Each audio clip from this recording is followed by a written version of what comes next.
Tylenol during pregnancy can be associated with a very increased risk of autism. So taking Tylenol is not good. He sounds really convinced about what he's saying, first of all. Let's just start there. Really convinced, this guy. If they're going to demonize Tylenol, maybe, just maybe, there's some alternatives, quote unquote, to Tylenol that maybe have some money to be made. And it just so happens a certain somebody has financial ties to such a thing. You want to see what real independent journalism funded by the people for the people looks like? You ever heard a story like this in America? You're looking at it. Congratulations for always being somewhere where mainstream media is not. Flint, Michigan. See you in Nevada. Thanks to people like you, we can get the truth. Corporate media, they've been lying to us for years, and you go straight to the people. You are the man. I'm glad you're here. For as low as 16 cents a day, you'll keep us on the ground, covering the important stories the corporate media covers up. What's up, everybody? Ron Placone here, reporting for Status Coup. So the Trump administration made their big announcement on autism, which they consider a horrible, horrible crisis. That is a direct quote from the Trump administration, which is very gross and offensive just on the surface. But let's dive right into the content here. Here's the doozy that was dropped on us earlier today as of the recording of this. Well, let's see how we say that. Wait, let me give you more of a running start there. Here we go. He's careful with what he says, and he should, but I'm not so careful with what I say. But you have certain groups, the Amish as an example, they have essentially no autism. First, effective immediately, the FDA will be notifying physicians that the use of well, let's see how we say that. Acetaminophen. Is that okay? Yes. Which is basically commonly known as Tylenol during pregnancy, can be associated with a very increased risk of autism. So taking Tylenol is not good. All right, I'll say it. It's not good. For this reason, they are strongly recommending that women limit Tylenol use during pregnancy. He sounds really convinced about what he's saying, first of all. Let's just start there. Really convinced, this guy. Unless medically necessary. That's, for instance, in cases of extremely high fever, that you feel you can't tough it out, you can't do it. I guess there's that. It's a small number of cases, I think. But if you can't tough it out, if you can't do it, that's what you're going to have to do. You'll take a Tylenol, but it'll be very sparingly. It can be something that's very dangerous to the woman's health. In other words, a fever that's very, very dangerous, and ideally a doctor's decision. We're being lectured on the dangers of Tylenol by a guy who sounds like he's rambling on morphine. So this was the report today. This was the big report that acetaminophen, which, hey, in fairness, is a tough word to pronounce. Won't say it's not. Acetaminophen, a.k.a. Tylenol, is linked to autism. So here's the interesting component here. Where exactly did they get that? Now, why I really want to talk about this is because I think that this entire case sums up how RFK treats science and how he approaches science, which is not well. So before we dive into this, let's lay a few things out. First of all, what is science exactly and how does it work? Or rather, just how does it work? So here's how it works. You are exploring, you are testing, you have a hypothesis, and you are looking for commonalities. So you test something over and over and over again. And honestly, it can get very tedious and even a little boring, depending on how you look at it. And you're trying to find common links so that you can find actual associations. And so you can go beyond that and find causations and figure out how things work. So when something has scientific consensus, it's gone through a very long process. That's why most of the things we have scientific consensus on, they're they're pretty cut and dry. Germ theory. Hey, germs, they're real. Washing your hands helps with that. That's pretty. Gravity. We got consensus on that one. Those are the types of things. Now, consensus takes a while to build. And sometimes they will find outliers. And when they find outliers, they will look into that and they will try to figure out, okay, what do these outliers mean? Does this mean a causation? Is this an actual association? Is this just a coincidence? Are there other variables going on? And they test it again and again and again and again. That's how science works. So here is a study from a little while back. Prenatal exposure to acetaminophen and risk of ADHD. Now, the objective is to estimate the association between maternal use of Tylenol during pregnancy and of paternal use before pregnancy and how that's related to ADHD. All right. Now, so the results of this.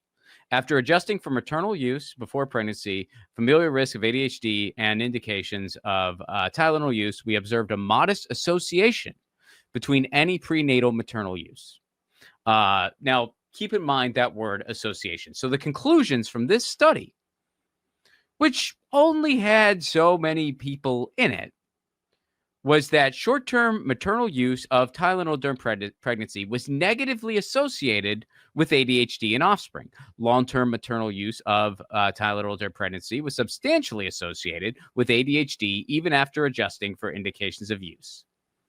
Okay, so that's something that a study found. They found a potential association there.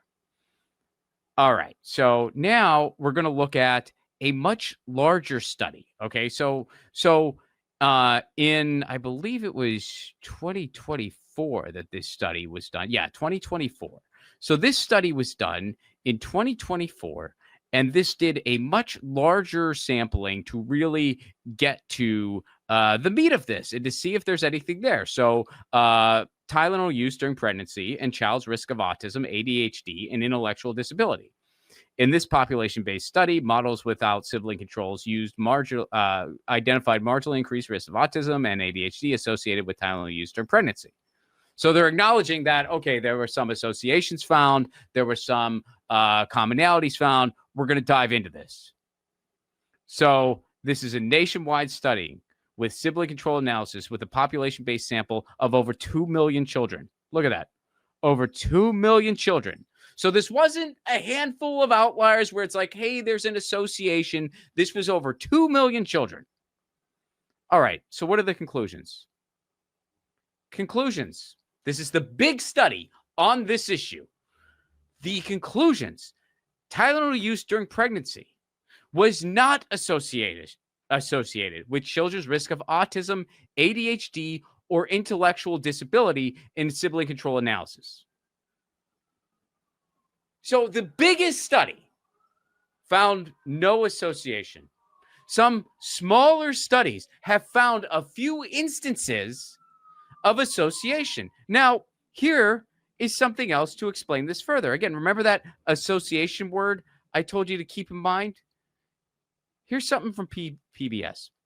For years, Tylenol has generally been considered safe for treating pain and fever, even during pregnancy, when doctors discourage patients from using many medications. Doctors might even recommend taking Tylenol for pain or fever during pregnancy because left untreated, they can pose their own health risks. Recent news reports about the federal government connecting Tylenol to autism has drawn fresh questions. After years of research, no study has shown that acetaminophen, the main ingredient in Tylenol, causes autism. There's no single cause of autism, a neurological condition that influences how someone acts and communicates. But some scientific terms like association can confuse the issue. There's some research that says there's an association, which is one of the studies that we show. In that case, it was specifically ADHD, which isn't actual autism, although some would say they're closely related. There's some research that says there's an association between taking Tylenol during pregnancy and autism. There's also some research that says there's not an association. But either way, there's an important caveat. Association is not the same as causation. That means that research showing an association between the medication and autism doesn't mean that the medication caused autism. But RFK is just claiming otherwise. What RFK does, and this is what he does with everything, with every issue, whether it's vaccines or anything else, he will take these outliers where it's like, okay, there's an association here. That means we need to study it more. We need to do more investigation. We don't have enough to draw conclusions. Meanwhile, there's this study of over 2 million people that has shown no association at all, no cause. But he'll look at those outliers and he'll be like, oh, that's the science. And he'll ignore everything else. That is what he does with every issue. And then he'll make a collection of all these outliers and publish a book. That's what RFK does. And why does he do that? Well, because he's funded and he gets his attention, which I think is what he wants more than anything, from associations that value that kind of misinformation. That is what he does, and he's doing it now, and it's particularly dangerous because he is in a position of a lot of power, and he has already set this country back generations when it comes to public health. But this is a prime example of what he does. We just showed it to you. I just showed it to you. This took 2 Google searches. That's all it takes to see, oh, okay, so they found a couple associations here with this small number. They couldn't even determine anything from it. That's how science works. There's always going to be outliers. There's always going to be inconclusive things floating around there. But what you do is you test over and over and over again, and you have this big sample size, and you do research over and over and over, and then you find consensus. And RFK will just take this I don't want to say like it's necessarily tainted research, because it's not tainted or anything like that, but it's very narrow in what it was able to assess, and it acknowledges that. Because then what happens is peers look at it and they're like, oh, okay, yeah, there's an association here, but to make any type of conclusion, we need to research more. RFK looks at that and goes, oh, that means Tylenol causes autism. No, it doesn't. No, it doesn't.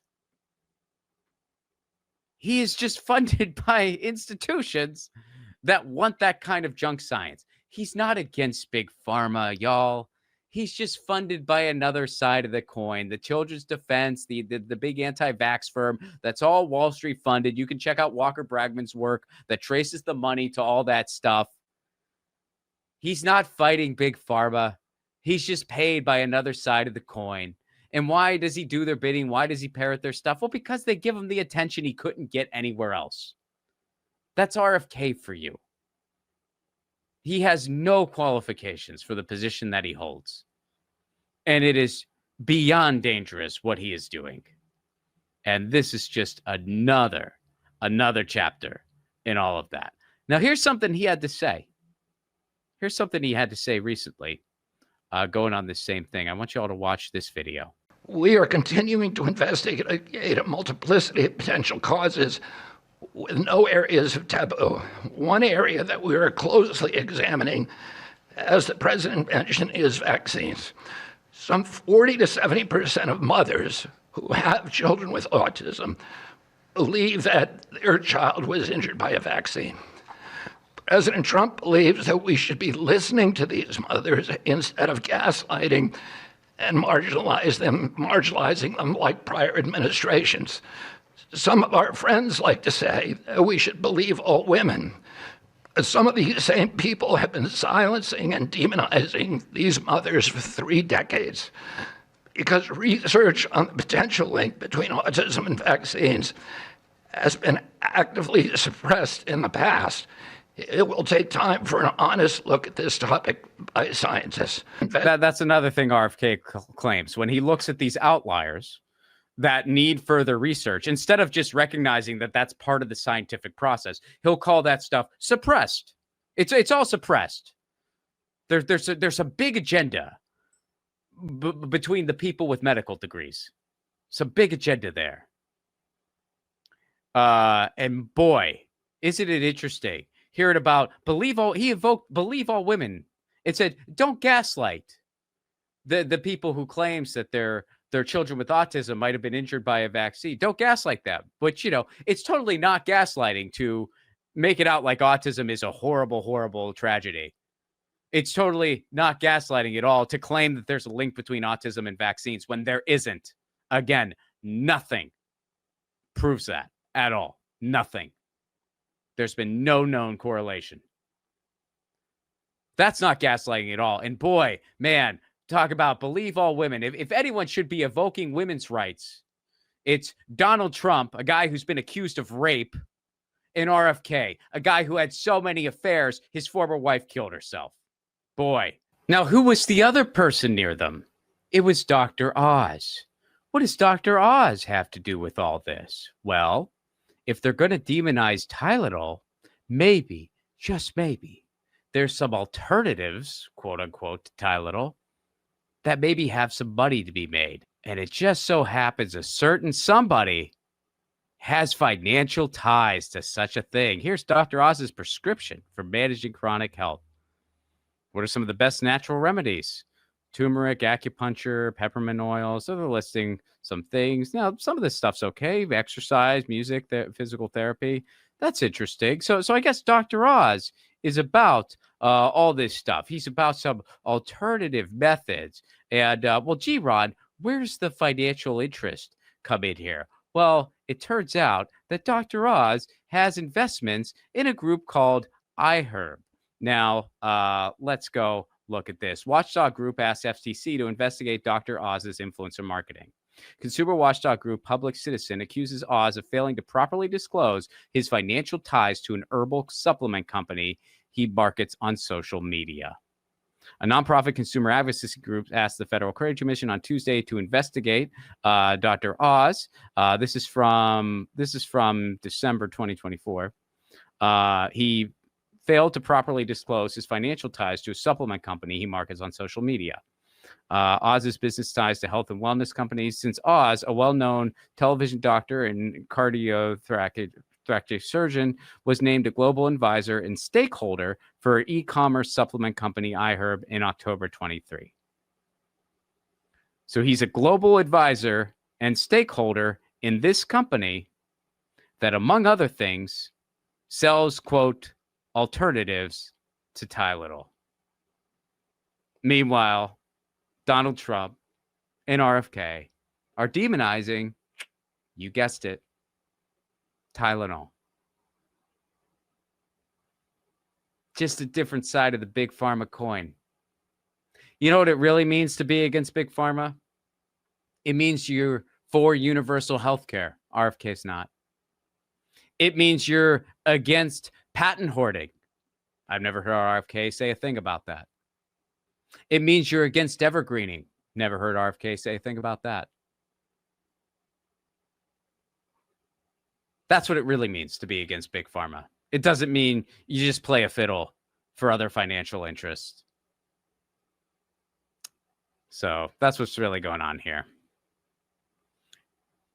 Hey, guys, before we sign out, a big culprit in all of this is the Wall Street Machine. And if you want to catch a movie that satirizes the Wall Street Machine, you can catch my comedy Left at Wall. It is out now. You can watch it on Apple TV, YouTube Movies, Amazon Prime, Google Play, or it's on Tubi. And guess Tubi's my favorite because it's free on Tubi. I know we all pay for 1 million subscriptions. A rental just sounds, you've got to be kidding me. So you can watch it for free on Tubi. Check it out. Left at Wall, wherever you get your movies, or you can go to my website, ronplacone.com. It lists all the ways to watch it. Check it out. And this is Ron Placone for Status Coup, signing out.